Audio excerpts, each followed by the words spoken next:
Okay, so tonight, talk a few minutes about installing Windows. Most of you have done that. And any Windows, how tough is it to really install Windows? Click, click, click, click, click. One of the things you need to know, and there's a slide here that I got from one of my Microsoft courses on the different versions. And Neil was talking about those the other night. Which ones you want to do? We go from starter to ultimate. What are you going to use? What are you going to recommend? If you're in a corporate environment, what are you going to put on? And the answer in a corporate environment typically is going to be professional, but then there's going to be a couple of things missing in the professional that you may or may not want, like BitLocker. So which version are you going to use is going to be one of the issues, and that's probably one of the things that's going to be pretty testable. How to plan a Windows installation.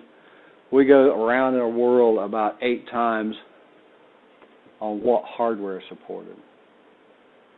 They have a Windows library. They keep changing the name of it. But you can check to see if your hardware set supports whatever version of Windows that you want. If it's not on the list, it doesn't mean that it won't work. It just means that whoever made that particular set of hardware didn't pay Microsoft to test it. It used to be called a hardware compatibility list, and we had a bunch of machines one time. We used to have this class build all the computers for the campus. But then they found out it was cheaper to buy them in bulk because they buy hundreds of them at a time.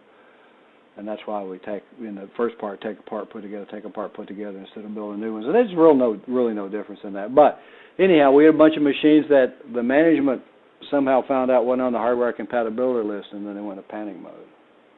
It didn't mean that it wouldn't work. It just means that it hadn't been tested and approved by Microsoft. Signed drivers is a big deal. It gets to be a bigger deal in Windows 8. How to install Windows 7. A number of different ways when we talk about how to install it. We can install it from CD, DVD, we don't use CDs anymore, DVD, a bootable flash drive, a PXE install. PXE install means that we boot to a server that has it using the NIC, and it installs across the network. And imaging is also, that's one that I forgot. ImageX is one that's built in. Typically, places that use imaging are going to use something like Ghost. So a number of different ways to install it. Lots of corporations and people talk about, and you guys have been in some classes with some people talk about, if a machine dies, they just put a new image on it.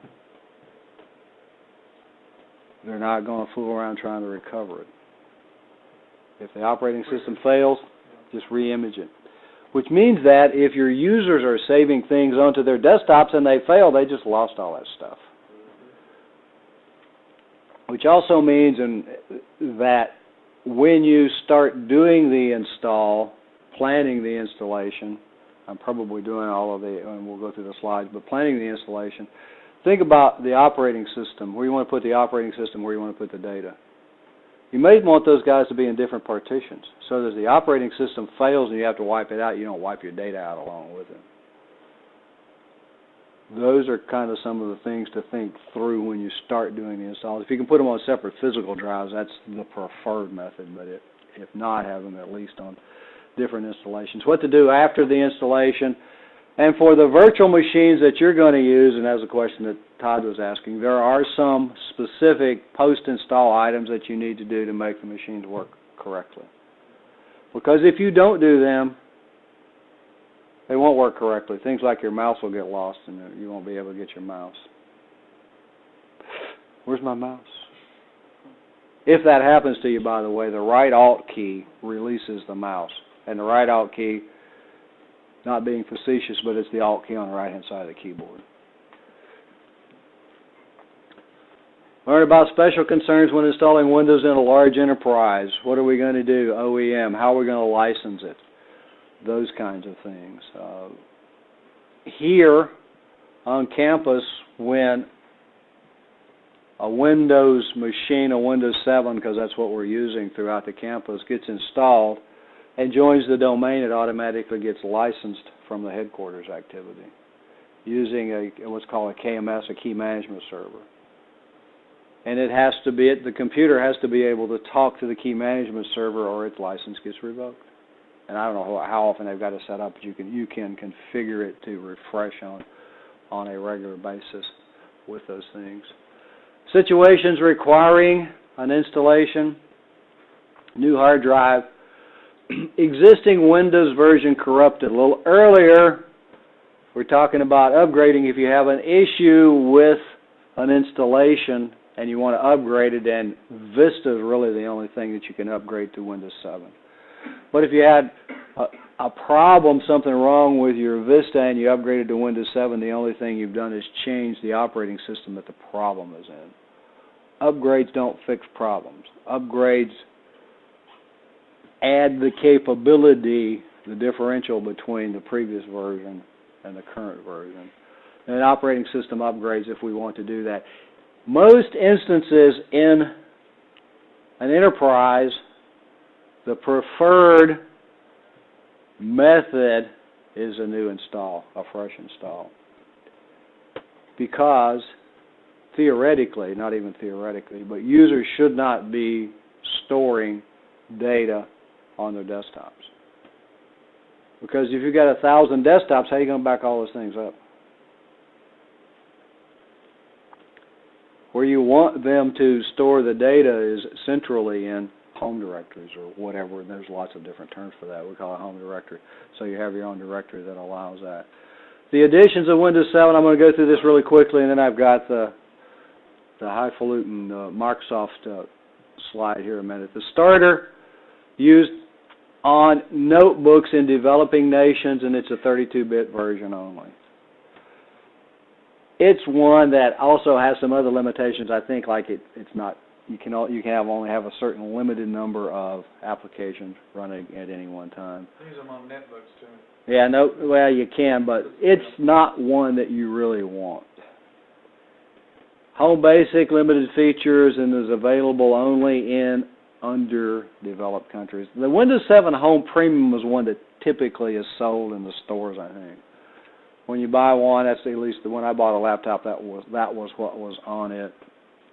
Professional business users, one of the things that happens here is we have remote desktop, RDP capability, when we go from the Home Premium to Professional.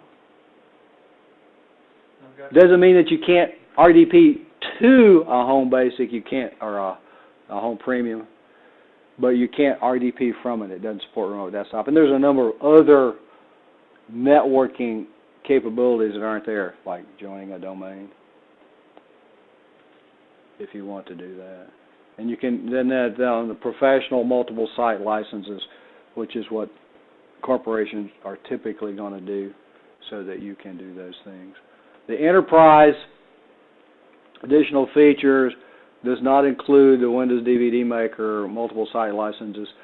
Enterprise and Ultimate are essentially the same piece of software when you do that. Ultimate is the commercial version that you go buy, and Enterprise is the one that you get in an enterprise itself. This is the slide that kind of has the breakout on what we're going to do. In consumers, we have Home Premium. Standard Consumer Edition does not include the business features, and then the business, Windows 7 Professional, those sorts of things. Enthusiasts, we're going to have the Ultimate, Home Basic for emerging markets, entry-level PCs, and Windows 7 Starter, a minimum hardware set is what they typically say for those. And then Enterprise, business focus for large enterprises. Okay, so I'm going to have my circle here for the rest of the slide. The Windows 7 Starter, small form factors, PCs in all markets, and that goes back to, you talked about netbooks, small form factors. Minimal hardware set. It's only a 32-bit version. Features, improved Windows test bar, and error, I was going to say that. The jump list. The jump list is if you have an application on your test bar and you right-click on it, it shows you basically the list of files that have been recently opened. That's the jump list. That's what they're talking about there. Windows search, the ability to join a home group. I'm going to do this anyway. A home group, not a domain. Home group is something that you use at home to share information within your own network. And what you do with a home group is a computer creates the home group and the rest of them join it with the password that you set. And you can change the password to whatever you want. They'll give you one that's kind of odd. But you'll get a password generator with it. You can change that password. You don't have to use that one forever. Action Center device stage, fax and scan, enhanced media streaming, including play to wherever, play to play, it's media streaming, broad applications, device support. No limitations on how many applications can be run simultaneously, secured, reliable, supported operating system. So we have that to start out. As we go through these things, each of the versions, when it has the list of features here, are additional features. It has everything that's in the version that is in the version below it. Home Basic, emerging markets, all the features in the starter. Additionally, no limit on the number of programs you can run. Live thumbnail previews, advanced networking support. Advanced networking support, ad hoc wireless networks, and internet connection sharing is allowed there. Ad hoc wireless, if you use ad hoc wireless, remember it's going to have some security issues when we do those things. The Home Premium, customers, the full functionality, the latest hardware. This sounds like a Microsoft ad, right? Because this came from a Microsoft course, and it is. All the features available in the Home Basic. Additionally, Aero Glass, the thing that they're really proud of, the opaque 3D. And if you use that, keep in mind that it's going to take resources. If you really, really like it, use it. If it doesn't mean a whole lot to you, and this is just me, turn it off. Tell Windows that you don't want it to look pretty, you want it to work more efficiently. And that's one of the things that you'll need to do as part of your post-install items on the virtual machines. Windows Touch, multi-touch, and handwriting support is available in this thing. Ability to create a home group. The previous one had the ability to join a home group, not create a home group. So the Home Premium is the first one where you can create the home group. DVD, video, playback and authoring, Windows Media Center, snipping tool, sticky notes, Windows Journal, Windows Slideshow is in this thing. I think that one of their better additions, maybe it's just me, but the snipping tool, I use that an awful lot. Snipping tool is the old print screen, except you don't have to print the whole screen. You select the portion of the screen that you want. So you can take parts of things and becomes an image. You can save it, put it in a document, whatever you need to do. Professional, business focused, all the features in the one before it, core business features such as, here we go, domain, join, and group policy. This means that it can be a member of an Active Directory domain. And this is the first one that can join a domain and can get group policies. Group policies are the things that are going to make your life easier. We talked about that the last time when you had to install a piece of software on 500 machines before you went home Friday afternoon. And you Linux guys said you were going to hire a bunch of cheap help, right? Sort of what he said. That's what that's the only thing that was going to go in this recording. He was more cultural. Yeah, he was not very sensitive. And our Mac guy was going to just work over the weekend. Yeah. If you're on salary, And I was going to take about 5 minutes. if you were on salary, that was Let me tell you something, IT guys. You're going to be on salary. Yeah. You can forget working hourly. You're going to be on salary. And how long do you work? All you veterans, you work from, 80 you only work half day, right? 6 to 6? You work from Reveille to Taps. Reveille to Taps. That's what I used to do. That's what we used to tell people. We only work half day. They say, well, yeah, 6 to 6. Yeah.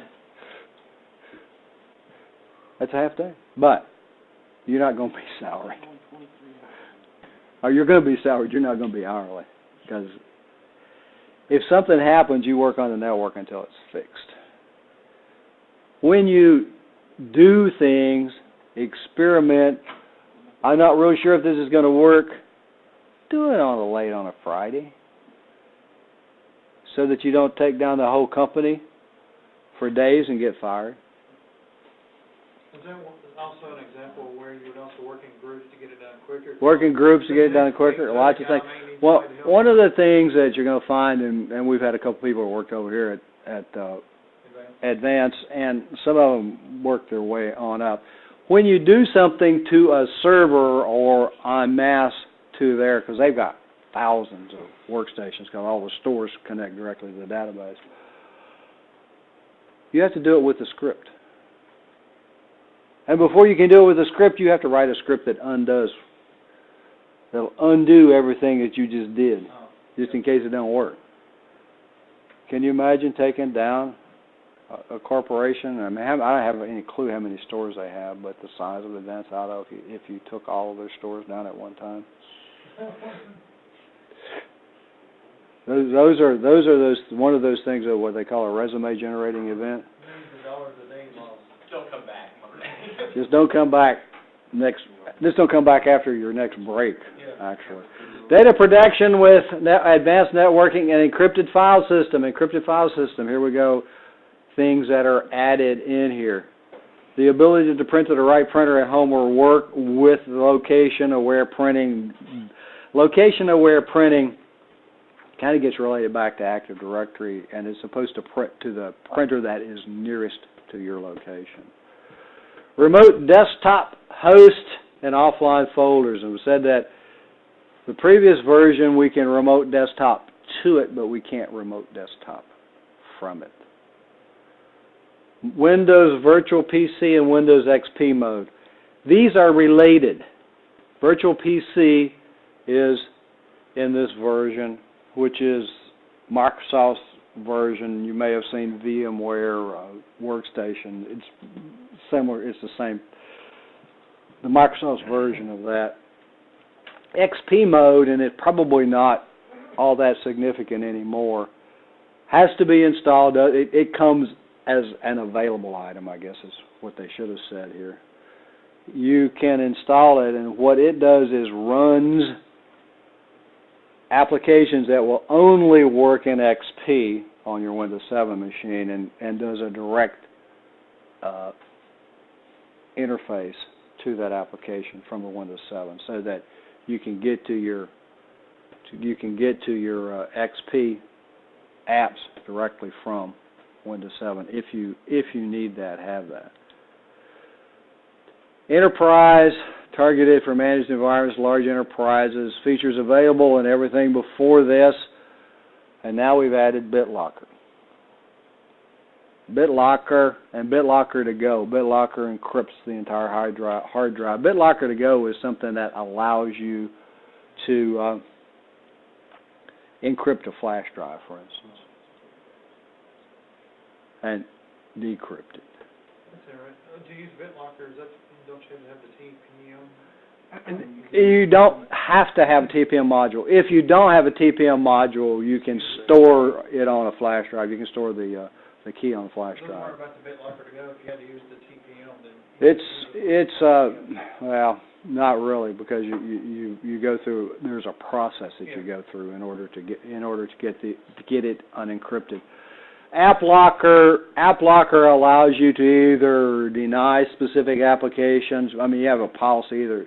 Now, policies in these things, and when you get into security and all these policies, either deny or permit, yes or no. So in AppLocker, your default might be to permit everything except which I deny, or to deny everything except which I permit. You're probably going to find that it's easier to permit everything except those things that you deny, because there's always something coming up that you've got to permit. Direct access is a process, and all these things sound really cool, and they are really cool, and sometimes they're not really cool to set up. But direct access allows you, if you have the proper infrastructure, to directly access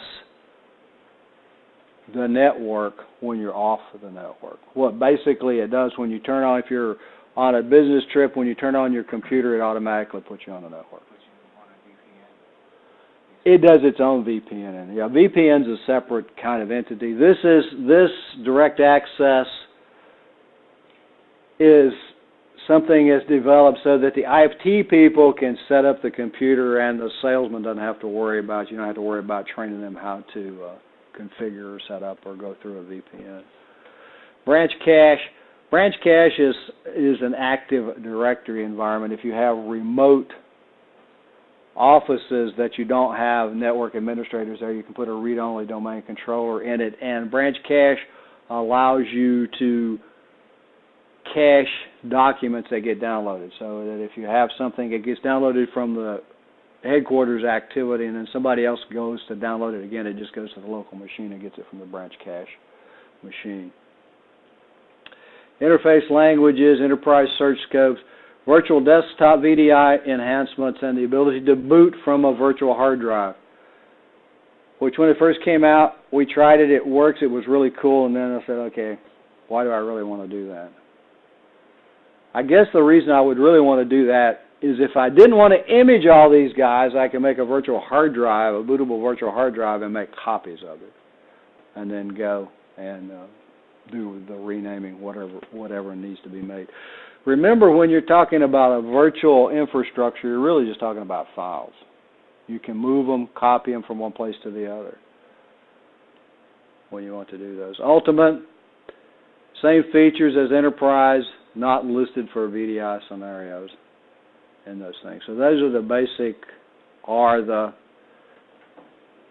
editions of Windows 7. Which one are we going to use? And we're back to that thing. And this is, I think this is in the book, this table's in the book, which basically is the stuff that we just went over.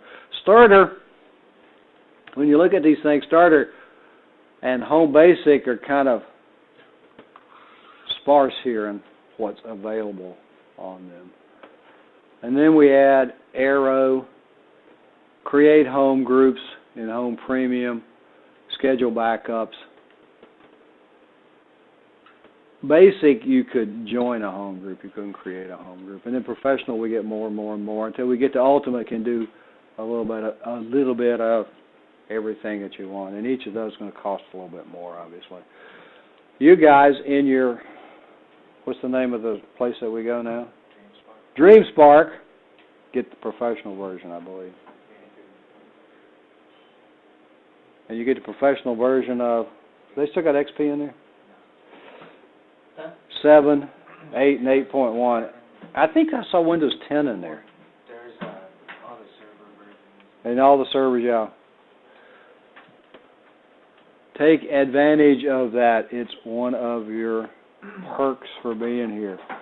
And when you see something that's there, don't say, oh, I'll go back and get that later, because when you go back and get that later, it may not be there anymore. When it's there, go ahead and take it, get the license. But do those, take advantage of those. It's worth going and buying a terabyte or a 500 gig hard drive, something like that, to store the stuff on, because there's an awful lot of software that's available. Oh, we have to register? There. You have to register. You have to go through the registration process, yeah. But there should be something in your email. Yeah. Once you do that, you get an email. I think you get an email back. I don't know what. I think Chris sets it up for you. Yeah, I've been here so long that mine's expired a couple of times. They usually just renew my account. I remember getting that when it first started. Yeah. Purchase options, retail, costs less if you purchase a license from upgrade from Vista or XP. Full license for any operating system other than Vista or XP. OEM, original equipment manufacturer. If you have a business license and you're building these things for resale, you can get an OEM license, and they're going to cost you less. An OEM license is licensed only for that hardware set.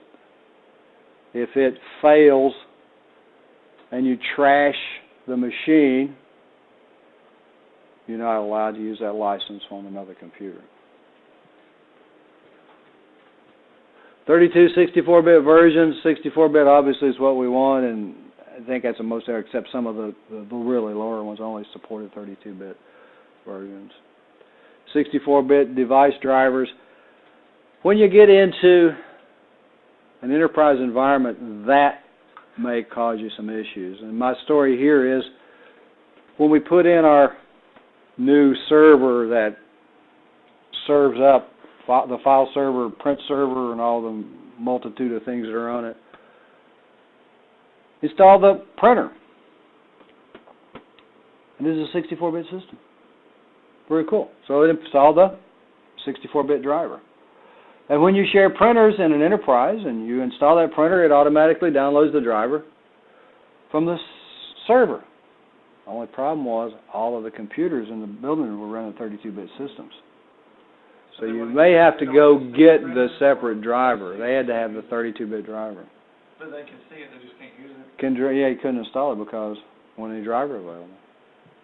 What do? You go get the 32-bit driver, and that's one of the additional drivers that you add to the system. Think that they were running out of things to put in here. 32-bit, 64-bit disk. Anybody see any difference in those? One of them's larger because it's got 64 bits instead of 32 bits, right? The requirements. The labels are different. Yeah, I saw the labels were a little bit different, yeah. A gig, each of them's a gig. Memory, 32-bit, 1 gig, 64-bit, 2 gig. Free hard drive space, 16 gig and 20 gig. This has to be free when you do the install. The reason is it copies a bunch of files onto the hard drive and then basically does the install after it copies the files there. Once it gets done, it'll remove those. It's not going to necessarily, it will eventually, but at that time it's not going to occupy 20 gig. After about the first week and a half, after you do the first 300 updates, it'll occupy that much space. Video driver, direct X9 device with WDDM 1.0 or higher, the same video requirement for each. So basically, for the 64-bit version, we need more memory and a little bit more hard drive space to do the installs. Those are things that they kind of like to ask because it's easy to figure out which answer you should have given them. System BIOS. System's turned on. The motherboard BIOS manages the essential drivers such as the keyboard monitor. We have been through all that, right? What happens when you go through the boot process? We turn the computer on. What happens first thing? It beeps, we hope, but what happens before it beeps? Post. Power on self-test. I got that. What happens in post? It checks the RAM. Checks the RAM. Checks the RAM, checks video card, checks for basic hardwares. And sometime in here, it's going to find out which resources all of these nice plug-and-play devices can use. And it will eventually tell Windows what's installed and what devices, which communication channels they can use so that Windows can communicate with the device. If you, and I know because I've screwed this up too, so I can tell people the difference between you and me is I've screwed up more stuff. But I had a friend who had a modem that got a lightning strike. Buy a modem. Fried. Well, modems aren't really that expensive, but bought a new modem. I was going to be clever, so I'm just going to take the old modem out, put the new modem in the same slot. Won't work. No, the slot's fine. Because the BIOS knew about the devices, right, John? Yes. And it knew that that slot had a device. And it had cached that slot had a device. So when I turned it on, I said, hey, there's already, it's still there. What you may have to do for these is remove the device, restart the machine so that it does its updating, shut it down again, put the device back in. So if you go from slot to slot, you may have some issues. same slot. BIOSes will typically have some configuration, some option in there that tells it to re-enumerate the BIOS, which means to actually go out, instead of leaving the cache, go out and check everything. And then it will hand this off to Windows when Windows starts, and they'll tell you that it's found 672,000 different new devices. Windows really didn't find anything, the BIOS tell it about it. Verify that your system qualifies, and this is going to the Windows, I don't know what they call it anymore, the hardware compatibility list. Is it there? Contains instructions for running the hardware devices. Start up BIOS. Is it compatible? I think that about everything that popular motherboards that Intel and AMD make are going to be Windows compatible. If it's not, it's probably going to tell you. And all of the packaging says Windows compatible. Windows 7, Windows whatever, Windows 10 is what we're going to be going to next. Device drivers, here we go again. Device drivers are a big deal. Many of them will work on the different versions. The ones that are most likely to not work are the video drivers when you go from version to version. And if you have an older system, found this out the hard way, they may not have updated and may never have any plans to update the driver for your particular laptop video. My particular laptop video. So you wind up with these, enormously large screens, which are not very fun. Basically, oversized paperweight. Oversized paperweights, yeah, something like that. You can make, what you say is true, you can make some use of these things by running them as support devices or whatever else, or remote desktop into them maybe, something like that. But when you do this thing, the device drivers, and we talked about it before, particularly for laptops, and laptop drivers tend to be proprietary. Be sure that you have the laptop. Be sure you have the device drivers that will support what you need. You gotta have the laptop too. You gotta have the laptop too, or the desktop. I mean, this is all of the drivers when we do these things. Does it have a DVD drive? Download the Windows 7 website. Assume the computer already has a working OS. External DVD device. If you have networking capability for installing, there is a process called PXE, Pre-Execution Environment, which you basically boot to the NIC. Now, you have to have a server set up with a Windows deployment server on it that will send you all the files, and you can install it that way. I had to look that up the other day on the practice test. It comes up a lot on that What, one. WDS? No, PXE. PXE, yeah. PXE's pre-execution environment. There used to be, when they first came out with Windows 2000, there were only like 8 NICs in the world, really a few more, but not many more, that actually supported PXE. Now I think that everything supports PXE. What you do is boot to it, and it uses TFTP, Trivial File Transfer Protocol, to transfer the files that you would have read directly from the DVD to the system.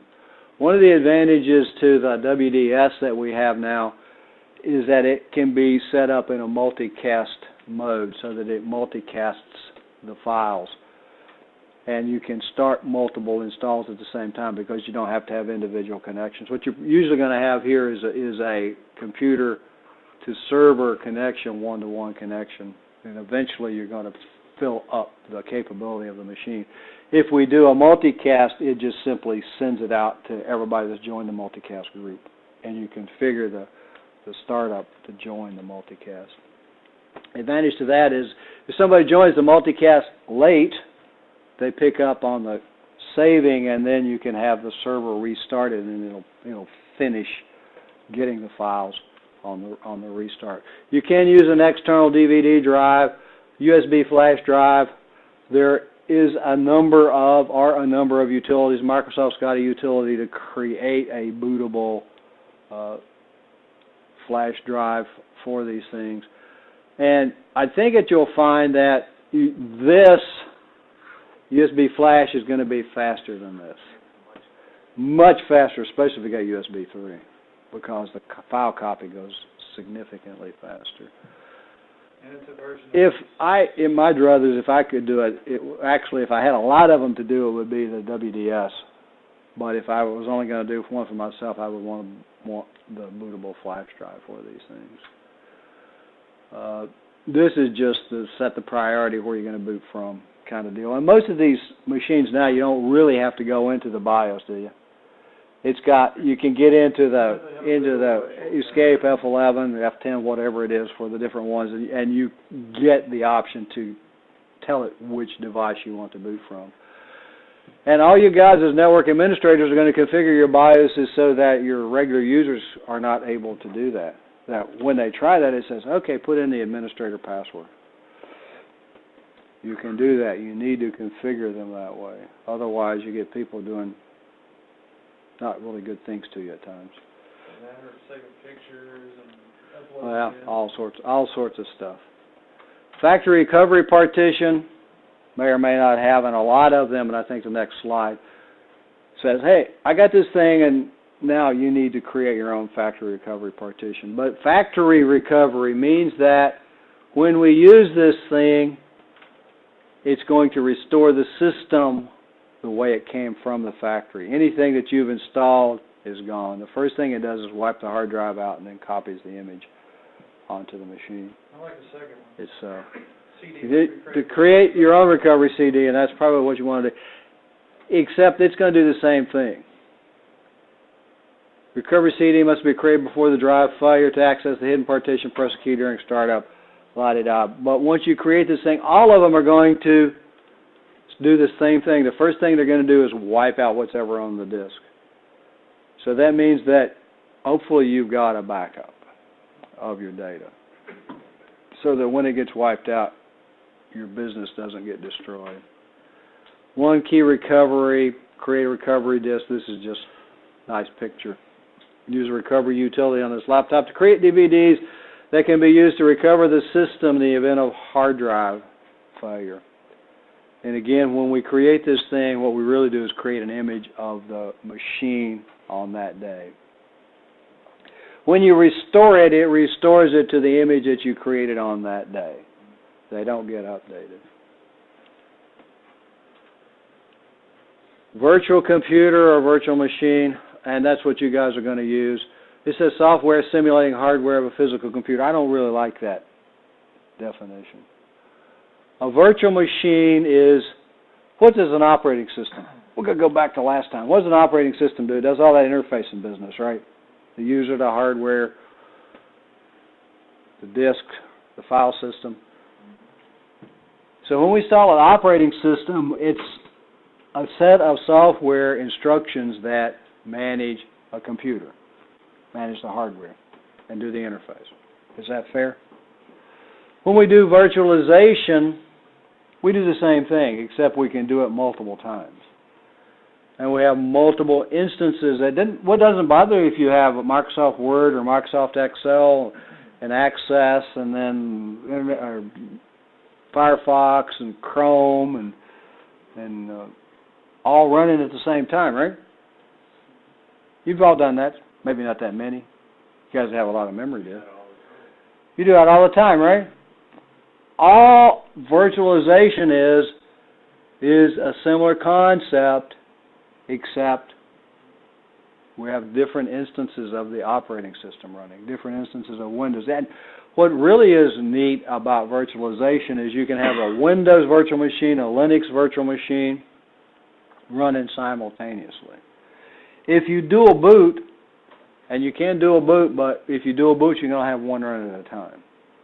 Virtualization, you can have many operating systems running simultaneously. You could have 7, a Server 2012, an Ubuntu Linux, a Red Hat Linux, all running simultaneously on the same system. And no, you can't have a Mac running because we have hardware differences. They don't really virtualize very well. Virtual machine train users, run legacy software, all sorts of reasons, and that's why we use virtual machines. Because if you mess up a virtual machine, who cares? Only thing we do is just delete it and let you start over. And I showed you last time how to turn on the undo disks. And it makes it even better. If you mess up, all you do is go back to the starting point before you did whatever it is that you messed up on. The only thing that you got to remember to do is when you do successful things is to commit your undo disks so that you have a starting point. I've done that lab.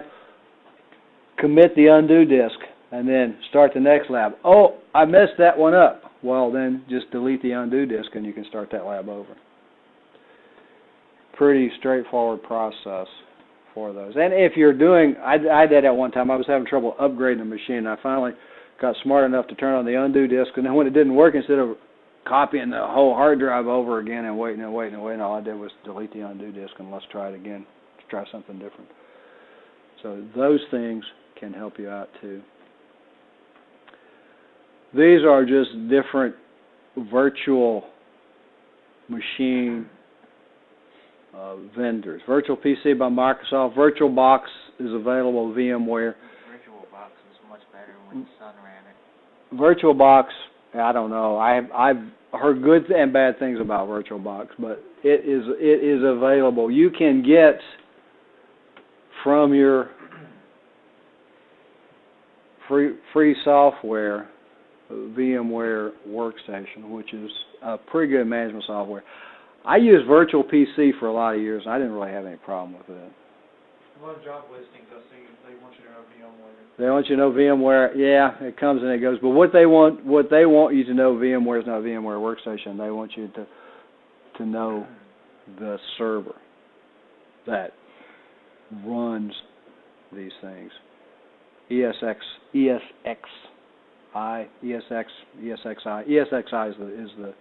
is what they want you to know how to do in VMware, not just how to, okay, yeah, I can run a virtual machine. XP mode we talked about can be installed on Windows 7 Enterprise or Ultimate. It's available. It's not there by default. You have to go out and get it and install it yourself. Type of installation, cleaner boot. Drive is new, clean install. You don't have any choice. Already installed. You have three options. A clean install overwrites the operating system. An in-place upgrade. And the answer here is you kind of have an option with an in-place upgrade. You can have an option of in-place upgrade if it's Vista. You can't upgrade XP to 7. You can migrate XP. The difference between a clean install wipes everything out, starts over. Any problems that you have are gone. You have the new operating system. An upgrade keeps all of your applications. A migration saves your profile, basically. You install the new operating system and you put your profile with all your configurations back on and then reinstall your software. But you do have to reinstall all the software. And dual boot is if we have two different operating systems installed on the same hard drive, the same set. The disadvantage to dual boot is you can only have one of those things running at a time versus a virtual machine where you can have multiples running at a time. If you do a dual boot, put the oldest operating system on first. If you're going to dual boot with Linux, put Windows on first because Linux will then put a boot manager on for you. Yeah.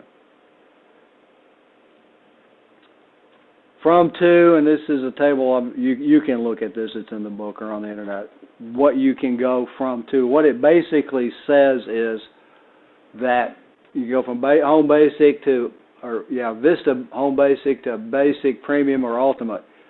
You got to go up. You can't go down in these things. So Premium has Home Premium or Ultimate. You notice that you can't go from Home Premium to Home Basic. You can't go from Ultimate to Professional. Yeah, it shows Home Premium, you can't go to Professional either. Yeah, Home Premium or or Ultimate, and there are some restrictions on these things, what you can go from or to. The odds are, how many of you actually ran Vista? I did for a short time. Short time. I think that in the enterprise, what you're going to find is they either have XP or 7. Enterprise didn't really adopt Vista because it had a lot of issues. Didn't really have time to. They didn't have time to because, yeah, it was kind of a, here you go, okay, now we're going to move on. Thankfully, I agree with that. Other tips to keep in mind, one of the things that they may ask you on these tests, 32 to 64-bit, we always want the 64-bit, right? Yeah. You cannot upgrade a 32-bit version to a 64-bit version. Because of the architecture. You can't upgrade architecture. You have to do a reinstall. So if they say upgrade, they in fact mean upgrade. Which is, you put in the CD and say, yeah, I want to upgrade, and you can't go from a 32 to a 64-bit version of that. Can only upgrade Windows Vista to 7 after Vista Service Pack 1 has been installed. So, I mean, even the initial install of Vista. If you really have XP, and you're absolutely determined to upgrade, you can go from XP to Vista. Because as I recall, in Vista, you really didn't have to license it. That's one of the ones that you had like 90 days to play with it. Does that sound right? And then you go from Vista to 7, and 7's the one that you'll license.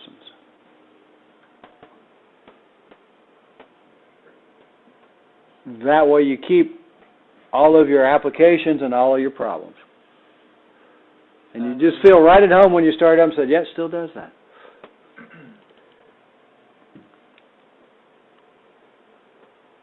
Size of the Windows partition, format of the file system, they always have recommendations. And I found that those recommendations are really small. Unless you're going to reinstall it every 6 months or so. Whatever they say for the size of the Windows partition, I would multiply that by like 3 or 4. Also, keep in mind, when you do a Windows update, it keeps undo the Windows update files in your Windows folder. You can move those things. If you're not, and you can delete them or move them. I usually move the ones that I don't need and delete the ones that I'll need later. But you can get some space back that way. Windows 7 will grow the system partition to an extraordinarily large drive. So give yourself enough room on the C partition. And again, when we talk about installing, are you going to put everything on one drive, one partition? Think about putting a C drive or whatever else, a system partition, and then your data partition, so that if you have to wipe out the system, you don't wipe out your data along with it. Multiple volumes, dual boot, organize the data on one drive and the OS on the other drive, and that probably is a safer way, honestly, to do that. If you have separate physical drives, it is even better that you put the operating system on one, the programs, and the page file on a separate physical drive, so that the page file and the operating system aren't trying to use the same communication channel at the same time. Administrator account. Every Windows computer has 2 local administrators account, and the account name and password is entered into these things. Built-in administrator is created by default named administrator. We basically have, well, we have this, and we have the guest account. Actually, there's some others that are created in the newer systems. Home group, work group. Home group we share at home in a home environment. In an enterprise environment, you're probably going to be in a domain, which is not listed here. A work group is just an administrative association. Work group, each computer maintains a list and the rights of the users of that particular PC. They have different numbers that they recommend. If the network gets larger than this, then you shouldn't use this. Keep in mind, if you use a work group and you have 10 or 15 or 20 computers or 10 or 15 or 20 users, that if you are going to change the password, then you've got to go to every computer and change the password for every one of those 20 users. That's really the limitation. It's not easy to administer. What we really want to use is a domain environment for large areas, so that you have a centralized authentication server. The domain, client server like we're using here, because unlike at home where you have a username on that particular computer and you got to know that username to log in, you can go to any computer in the building and log in. Because we use a domain, a logical group, a centralized authentication for these things.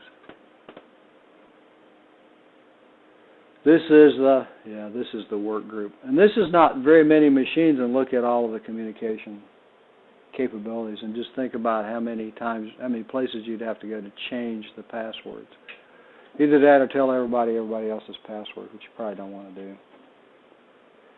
In the domain, we authenticate centrally and we get authorization to access resources.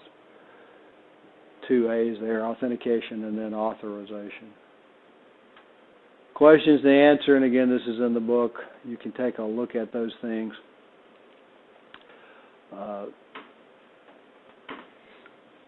Further information, it's good to document things.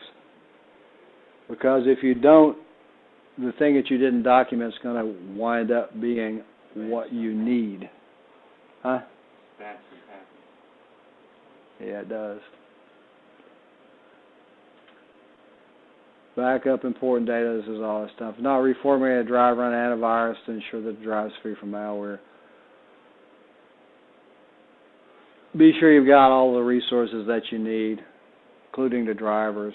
Always back up important data. You should be backing up important data all the time. There's a number of ways to do that now, right? I digress. Carbonite. You don't necessarily carbonite. There's lots of places. I got somebody the other day. So, they're just bugging me to death. Signed up for their 1 gig free. And now, I'm really concerned you haven't backed up your hard drive yet. No.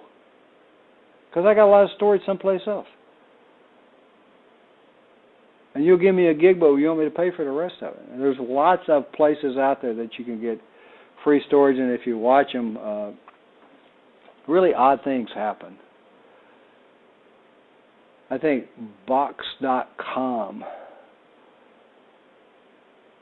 And then they went on there one day and said, hey, if you'll install our app on a Windows 8 machine, we'll give you 10 gig of free storage. Dropbox had a 50 gig one with Samsung. Samsung, 50 out of different things, 50 gig, Samsung. 50 gigs is quite a bit of storage for data. You really shouldn't have to do a full system backup because you've got the operating system, right? And theoretically, you own all the programs. So what you really need is your data. Depends on how much. You can always reinstall programs. You can always reinstall programs, and that's why I said theoretically you own those.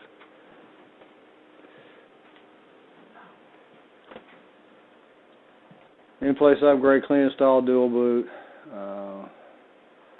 I think we probably have talked about all those things. This is the step-by-step, so I'm just going to click through. You guys can read those. When administrators work on individual PCs and stuff, do they have like a log that they keep for each one to write down what they... Depends on how good a documenter you are. That would be the ideal, obviously. Because that way you may run the same problem in 2 weeks. Yes, Back and see what was and that's part of what documentation is about. That's part of what central, if you have a number of texts, and that's what about a troubleshooting database is about. And you can create your own of those, and that you can have that available to individuals. This is a dual boot, and what the dual boot shows is that you have two different operating systems. When you start it up, you pick which one you want to run at that particular time, and there is usually a default. Waits 30 seconds for you to make a decision, I think, is the default, and then it'll install whichever one's on. And you can change which one you want to be the default. Upgrade or install. What to do, verify network access, activate Windows. One of the things that you won't be doing on these systems is activating Windows. Windows 7 allows you to run it without licensing it for up to 180 days, actually. If your licensing runs out, if you're after 180 days, you're just out of luck, but SLMGR -rearm will reactivate the, I don't want to license it yet, I'm still trying it out. So if that happens to you during the course, that's the way you make it run. You guys are going to configure them the way you want. I would ask that you not use a black background, because when the license runs out, Windows changes the background to black. So that's an indicator that, yep, I need to do this, because we're not going to have these for more than 180 days. But you can make it last up to 180 days. Verify automatic updates are set as you want them, and what you want them on the virtual machines for this course is no. Unless you just want to sit for about a day and a half and watch it install 147 updates, or probably more than that now. Then reboot and watch it do it. And then reboot and watch it do it again, and then, oh no. Well, we're not really concerned. We are concerned that you know the proper procedures. We're not going to put antivirus software on them either, because if anything happens to the virtual machine that you're working on, we just simply hit the delete key and start, not really over, but from where you are. Install hardware, install applications, including antivirus software, and yes, you want antivirus software. Lots of them available. If you don't have one, people say, I can't afford it, there's a lot of free ones. Don't not use an antivirus software. People are getting viruses needlessly. Set up the user accounts, transfer or restore the user data, and this would be using the migration tool, what we're really talking about there. The first user that you create in Windows is going to be an administrative user. That user by default will be an administrator, but won't run with administrative authority, which is a much safer way to do that. We talked about the user access control and those things last time. You don't want to be an administrator. If you know somebody's still running XP, the first user they made is an administrative user, and it doesn't have a user access control, and they go to a website that's got this really cool virus, they get this really cool virus. And nobody even says, did you do this? So that you can say yes and give yourself a virus. Remember, when that pop-up happens, just like when you go to a website, an HTTPS, and it pops up and says there's something wrong with the certificate, you know why it does that? There's something wrong with the certificate. Be careful when that happens. It doesn't necessarily mean that it's dangerous. It just means there's something wrong with the certificate. Look at it and see. I've seen it pop up on legit websites before. Yeah, occasionally they don't get them on time. The date's wrong. These things are in such detail that if you register it to ecpi.edu, and you don't go to www.ecpi.edu, you go to the IP address, it'll say it's invalid, or there's something wrong with it, because it's registered to that address, not to the IP address. And that's what it's looking for, is that what you're going to. So every time, the reason they pop up is something is wrong. Could be the way we accessed it. Could be that it expired yesterday and they didn't get the new certificate on yet. There's a number of reasons, but you can look at the certificate to see what's going on with it. Turn Windows features on and off, whatever you need. Turn off all the features that you don't need, because what you do then is reduce the attack profile. You don't give as many opportunities to connect to and do damage to your computer. Join the computer to a domain, properties, network ID. This is, you can look at those things. It goes into change, and we're going to join a domain. You have to have the authority to join a domain. You'll do that several times in the Windows 7 class that you do. Actually, if you want to do it here, I can set up a domain and let you join it. Then I can control your machines, right? Because I can give you policies. You have to have the authority to join a domain. Early on, and I think they took it out, Windows did this really cool thing. They let ordinary users join a domain 10 times. I think it was a mistake. They said, oh no, it was a feature. Yeah. It was a feature so that if you install Windows, you could just join the domain 10 times. I don't know where 10 was the magic number, but 10 was the magic number. You have to be able to, you have to have the authority to join the domain. Administrators can always, domain administrators can always join the domain. Activate Windows 7, product activation. You have 30 days after installation, and then you can use the rearm command to do it, to give yourself up to like 180 days of this thing. Activate now. And those are the things. And again, for the virtual machines, we're not going to activate them. I think they're already licensed and activated. Updates, when you do it for real, honest to goodness, yes, you want to install all 147 or 600 or however many updates that there are. And yes, it may reboot because sometimes one update has to be installed before another one can be installed. For the virtual machines, go to the Windows Update and say, when do you want to update? And the answer is never. If you do want to do that, if you want to update your machine, and you're not going to work on it this weekend, you get it installed, let it do it over the weekend, because it'll take a long time to get all that stuff on. And you can get to these machines from home. Is there a way to automate it to where when it reboots and goes... There's lots of selections when you go in there. They're automatically install everything. You can do that. I had a policy one time when I was a network administrator here that the academic director came and said, my computer just rebooted for no apparent reason. Mm-hmm. And I got to thinking, because I'm not the best documenter in the world. Oh yeah, Windows Update. We used to not have afternoon classes, so we had it set up so we do the updates in the middle of the afternoon. And the policy was set to automatically reboot. So it automatically, you can do a policy that says install it, but reboot later. So you go back to... Yeah, go back. So there are a number of things. When you get there, turn it off, but look and see what your options are. You can have it download the updates, and then you tell it when to actually do the install. You can have it download and install the updates, whichever you want to do. Install automatically, and 3 a.m. I think is the default. Some BIOSes allow the system to wake up. If you turn the machine off, it'll wake the machine up and do the updates and then shut itself back down.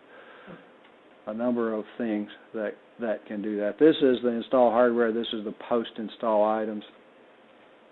As you install each device, and we've talked about this in the hardware portion, reboot and verify. If you put everything in and it doesn't work, you don't know which one broke it.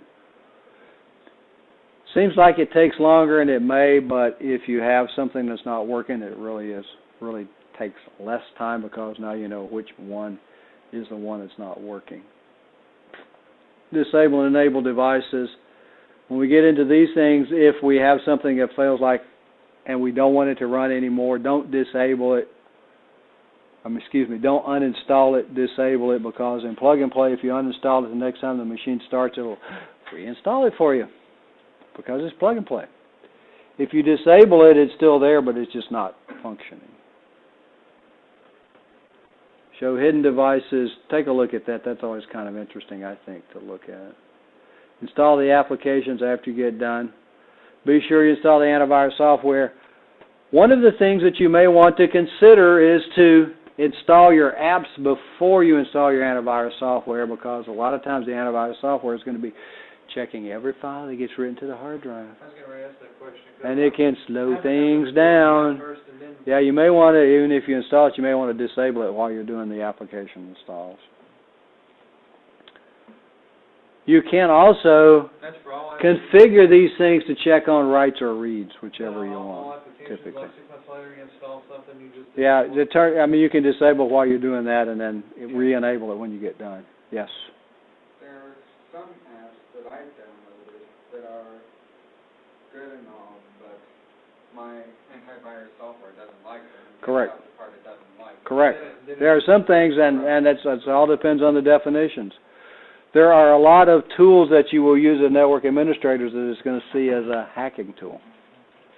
You can normally, at least the one that we use, you can say, oh, you made a mistake. Leave it alone. Because what it usually does is doesn't delete it.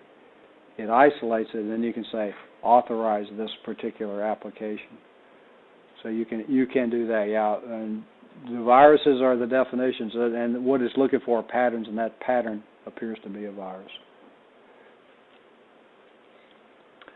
Check to see if any updates are available. Yeah, we're going to do that. And you really do want to update the applications as well as. And then the Windows update, if you have Windows applications, Office, and those things, you can configure them to go to Microsoft and update automatically also. They have vulnerabilities in them on occasion. Here's a question. Programs and Should you turn your antivirus off when you're downloading Windows updates? No, I've never had a problem with Windows Update. What the antiviruses are typically going to be looking for executables. Or if there are patterns in some of the other viruses, that some of the other programs that make it appear like a virus. But I've never had an issue with Windows Update and the antivirus software. The Windows features, you can turn them off and on, and then this is part of the programs, and we'll go back to Robert. One of the things that they have, and he's got this drag and drop problem, was the which is in which operating system. Those, you're going to see questions like that. Programs and features are 7. Yeah. I mean, those kinds of things. Yeah. Okay, it can include the process to transfer user settings, deployment strategies, and this basically is think through. And if you're going to do it on a large scale, try it out before you do it. When you do something, try it out and see if it works. Try it out and see if it works as a regular user. I see lots of people that do things and say, oh, it's done. I'm fine, I'm done. Finished. It said okay. And it doesn't work. And then they deploy it, and then 30 users say, don't work. Worked for me? Well, yeah, I was an administrator. Of course it worked for me. But it doesn't work for the ordinary user. Try things out. Once you do them, try them out as an ordinary user. See what happens. You'll save yourself an awful lot of heartburn, because probably can't count the times that people say, well, sure it worked. It said it was okay. It said it finished. Yeah, but that may or may not be anything. These things, I'm going to let you read about that. High touch, retail mode, high touch, low touch. High touch is we go through and we click and we do everything. It's copy the setup files. This is basically you put the answers in. In the deployment server, you can create an answer file that will answer the questions for you. You can make it automatic, and they have what they call a light touch and a no touch installation. The automated installation kit will do a little bit of that work in Windows 7. I think probably you need to know that such a thing exists, but I don't think A+ is going to get into the actual configuration of that. Okay. This really is, to me, beyond what you would do in an A+ environment, because it's kind of more focused instead of on the enterprise environment, on the individual. whereas the Windows 7 course is more focused on the enterprise. Light touch, 200 to 500 computers, deployment server on the network to serve up file, device drivers and applications are there. Boot the computer to Windows PE, the pre-installation environment, which we talked about, can be installed on a USB drive. The Windows PE or the pre-installation environment, PE is a disk or a USB drive. We can also boot to the PXE environment, which is different than the Windows PE environment. Light touch user state migration tool is used to transfer the settings. Microsoft Assessment and Planning, these are all really neat things that we'll look at in more depth in another one. The zero touch, more than 500 computers. You can set up a Windows deployment server with an answer file. Once you get them started, you can walk away and come back and they'll reboot, have named themselves and done everything else. You may not like the names, but they'll have names. Once you get them, you can always rename the servers themselves. This, again, I'm going to let you read the steps on this thing. The user state migration tool, and again, I think, to me, this is a little bit beyond A+. Scan state and load state. Scan state is you look at the environment. Load state is when you actually do the transfer. What we're doing with this thing is making the programs, the technicians, the source computer, and then we're using that to create an image for everything else so that we can install on them. So it's a pretty straightforward process, right? Everybody's got all the different versions from starter through ultimate. What's on them? Whether you're going to do a 32 or 64-bit, you can't upgrade from 32-bit to 64-bit. You can't upgrade architecture. You can only upgrade from one version to the other. You can't upgrade from XP to 7. You migrate from XP to 7. If you really want to upgrade, you can go to Vista and then to 7. What do you want to do? Upgrade, clean install, or dual boot? Dual boot was really popular not many years ago. I think that it's not really popular now because virtualization is so much easier to do, create a virtual machine. It's much easier to do, and you can have, again, multiple virtual machines running on the same set of hardware. In a dual boot, only one at a time can be running when we do those. After the installation, to verify all those other things. And for your virtual machines, when I get done with this, I'll show you the things that you're going to need to do to make it actually run correctly when we do those. And the 4 deployment schemes. Are there questions? Probably just want a break now, don't you? Questions? Going once, going twice. Take a break.